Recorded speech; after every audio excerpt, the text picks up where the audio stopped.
ព្រះអង្គដ៏ចម្រើន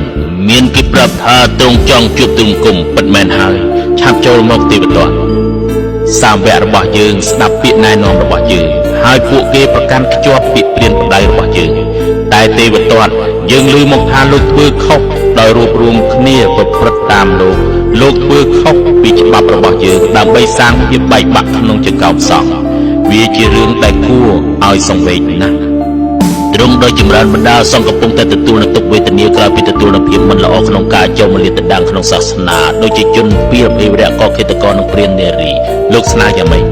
ស្រេចតែទ្រង់ដោយចម្រើនទូលបង្គំសូមស្នើថាសូមឲ្យភិក្ខុភិក្ខុនីគួរតែនៅក្នុងព្រៃទូលបង្គំថែមទាំងស្នើទៀតបណ្ដាភិក្ខុភិក្ខុនីគួរតែចេញបណ្ឌបាតគួរតែពាក់ស្បង់ដែលធ្វើអំពីកណាត់បណ្ដាភិក្ខុភិក្ខុសង្ឃគួរតែអង្គុយសមាធិនៅក្នុងព្រៃលើកលែងឆាន់សាច់ហើយសាវកទាំងអស់គួរគោរពតាមច្បាប់វិន័យរបស់សង្ឃឲ្យបានហ្មត់ចត់ទេវទត្តក្រោយពីលោកបួសលោកធ្លាប់នៅក្នុងព្រៃដែរទេមិនដែលទេតើធ្លាប់ស្លៀកស្បង់ជីពោធ្វើអំពីកណាត់ចាស់ទេអត់ទេតើធ្លាប់ប្រាសចាកឆានសាច់ដែរទេអត់ទេតែធ្លាប់អង្គុយសមាធិក្នុងព្រៃហើយចេញបណ្ឌបាតផងដែរទេវទត្ត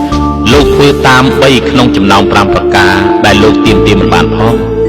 លោកគិតថាបញ្ញត្តិវិន័យទាំងឡាយសមគួរដែរទេ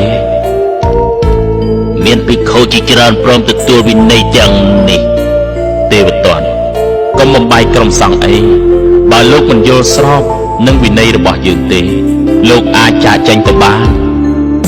ទូលបង្គំនឹងទៅជាមួយភិក្ខុដែលតាមទូលបង្គំហើយគោរពចំពោះទូលបង្គំលោកចង់ធ្វើអ្វីក៏ធ្វើចុះបើគំនិតរបស់លោកបរិសុទ្ធលោកនឹងទទួលបានល្អតែបើគំនិតរបស់លោកមិនបរិសុទ្ធលោកនឹងទទួលផលអាក្រក់គ្រប់គ្នាមានសេរីភាពនៅក្នុងការពិភាក្សាជាមួយយើងតាមតម្រូវការតែលោកចូលប្រយ័ត្នទង្វើរបស់លោកផងចុះ